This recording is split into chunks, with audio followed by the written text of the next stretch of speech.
When people think about Japanese history, the first thing that usually comes to mind is the samurai. In TV dramas, movies, and anime, samurai are often shown as loyal warriors who live by honor and discipline, almost like Japan's version of medieval knights or even ancient professional soldiers. But in reality, that image doesn't really match who the samurai actually were. Samurai weren't paid by the state, and they weren't part of a centrally controlled national army.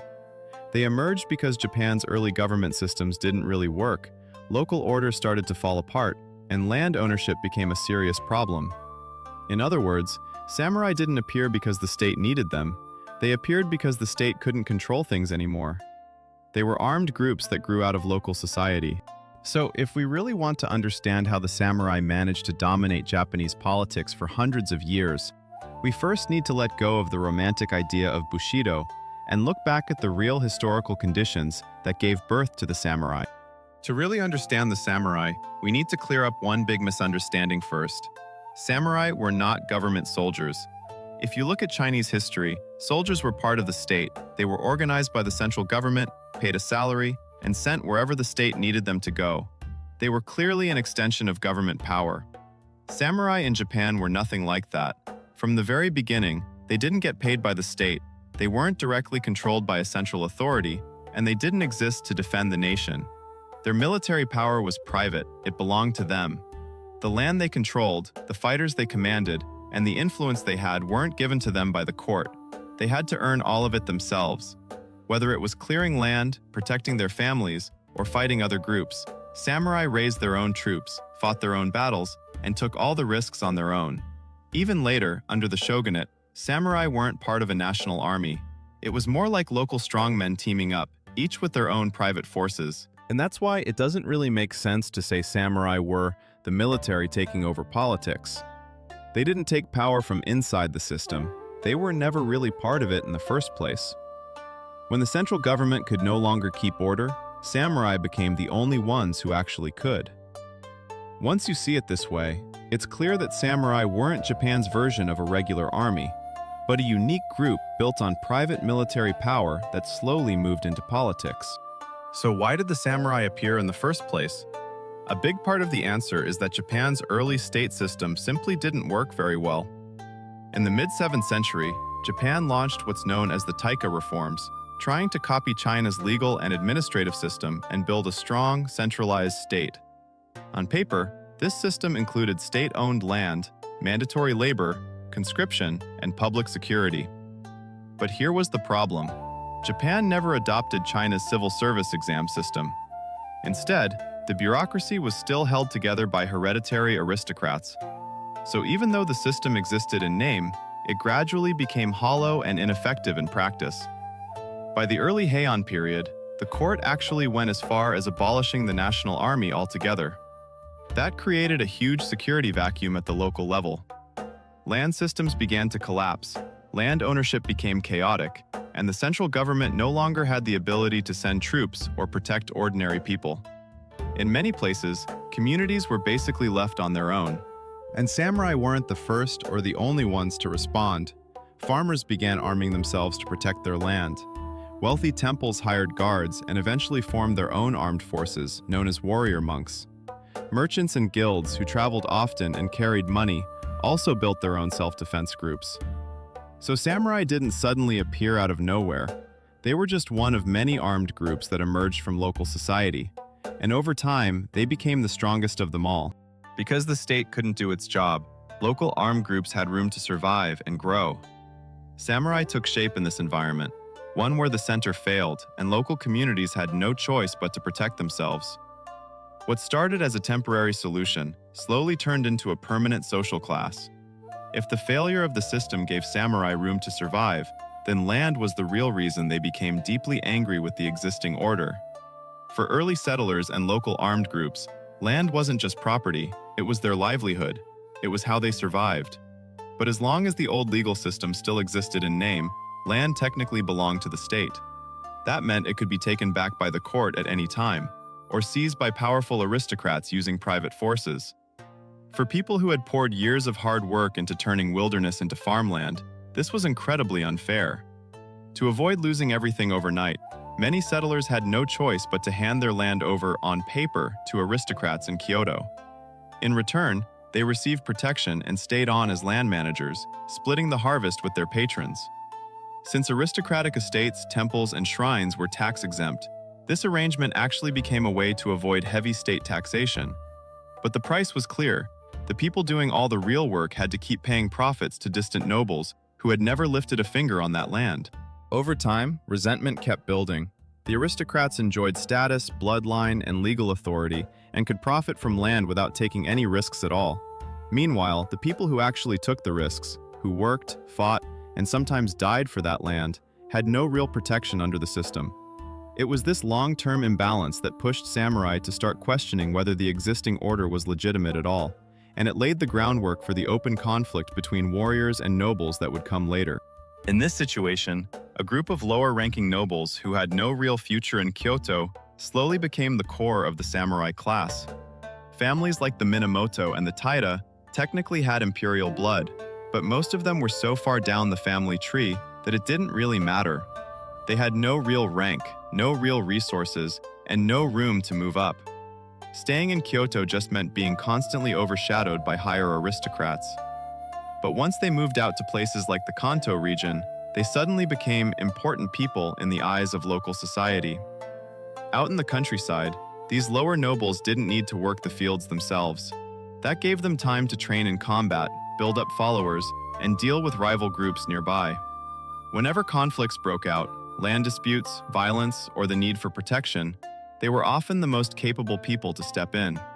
Over time, they became specialists in fighting and organizing force, gathering loyal local fighters around them and forming stable private power bases. At the same time, they still needed recognition from Kyoto. To protect their land and status, they went back to the capital to serve the imperial court, or powerful families like the Fujiwara, as guards, bodyguards, or sometimes outright enforcers. In return, they gained protection and connections. They also used those connections to secure minor official titles for their followers back home, which helped boost their status locally. Because they could connect Kyoto's authority with local military power, these figures gradually became leaders within the warrior class. They were known as pillars, and they were key to the samurai becoming a real social class. As samurai power kept growing, tensions with the aristocracy finally turned into open conflict. One of the earliest flashpoints was the rebellion of Taira no Masakado in the Kanto region. Masakado came from a warrior family, and after years of frustration with the Kyoto system, he rose up in revolt and even declared himself a new emperor, aiming to build an independent regional state outside court control. The rebellion failed, but it made one thing very clear. Local warriors were now openly challenging aristocratic rule. The first time samurai truly took power across the country came later, under the Taira clan led by Taira no Kiyomori. Using wealth and military strength, Kiyomori rose to the highest office in the old system, becoming Grand Minister of State. At its peak, the Taira clan controlled more than half of Japan's administrative power, and for the first time, warriors stood at the very center of politics. But instead of securing real protections for the warrior class, Kiyomori chose a different path. He tried to turn his family into aristocrats, marrying into the imperial line and manipulating bloodlines. To the Kanto warriors, who were rooted in farming and local power, this felt like a betrayal. After losing faith in the Taira government, the warriors of the Kanto region shifted their support to another warrior family that opposed the Taira, the Minamoto clan. After a long conflict, later known as the Genpei War, the Minamoto emerged victorious. Led by Minamoto no Yoritomo, the warriors went on to establish a new political regime based in eastern Japan. This was the Kamakura shogunate. From this point on, samurai were no longer just rebels or challengers. They became the ones in power. Once samurai took control, it's important to understand what the shogunate actually was. A lot of people imagine it as a military dictatorship, where the shogun ruled alone with absolute power, but that's not really how it worked. The word shogunate originally referred to the temporary command tents set up by generals during military campaigns. Only later did it become the name for a warrior government. In other words, the shogunate wasn't created to replace the imperial court. It was a political system warriors built to manage and protect themselves. At its core, the Kamakura shogunate functioned more like a council made up of powerful warriors. The shogun was the top figure, but his role was closer to a representative and coordinator than an all-powerful ruler. Major decisions depended on support from other influential warriors, and if a shogun lost that support, he could theoretically be removed. Even after the samurai took real political power, lineage still mattered a lot in Japanese society. For a very long time, Japan was obsessed with bloodlines. The closer you were to the imperial family, the higher your status. And if your background was unclear or low-ranking, then no matter how much power you actually held, your legitimacy was always questionable. Because of that, many samurai families became very eager to dress up their origins and claim noble ancestry. Famous warrior families like the Minamoto and the Taira often said they came from branches of the imperial line, but in reality, they were already completely disconnected from the throne. And if we look at records from the early Heian period, like the Shinsen Shojiroku, we can see that a large portion of noble families around Kyoto actually traced their roots back to immigrants from China or the Korean peninsula. Over time, those origins faded from memory, and instead, everyone started identifying themselves with the so-called four great clans, the Fujiwara, Minamoto, Taira, and Tachibana, as if they all came from prestigious bloodlines. Even Tokugawa Ieyasu, who later founded the Edo shogunate, originally came from a local strongman background. But to strengthen his political legitimacy, he repeatedly revised and reworked his family history. All of this shows that the noble origins emphasized by samurai families were often less about historical fact and more about political necessity. As samurai gradually became the dominant political force, warriors from the Kanto region also developed a culture that stood in sharp contrast to the aristocratic world centered in Kyoto. To court nobles and Western warriors like the Taira, who were deeply familiar with court rituals and refinement, Kanto warriors were often described as rough, tough, and overly obsessed with combat, sometimes even bordering on barbaric. Historical sources frequently mention the so-called bushidō warriors, emphasizing their strength in mounted archery, their physical endurance, and their tendency to fight without retreat. Compared to the refined ideals of court culture, these Eastern warriors seem to follow a very different set of values, one that treated survival and combat as everyday realities rather than ceremonial performances. This kind of mindset came directly from the environment these Kanto warriors lived in. For a long time, the region was basically a frontier, constantly being developed, unstable, and often dangerous.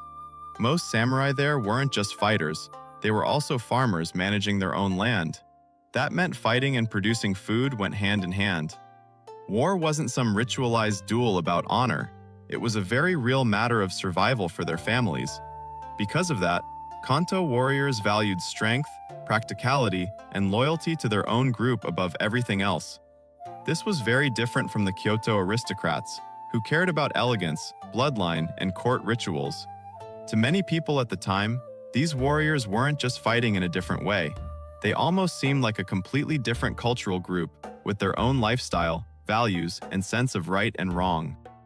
In the end, the samurai didn't replace the old order because they wanted to. They rose because the old order could no longer control the world it had created. If this perspective was helpful, feel free to like, subscribe, and share. Thank you for watching, and I'll see you in the next episode.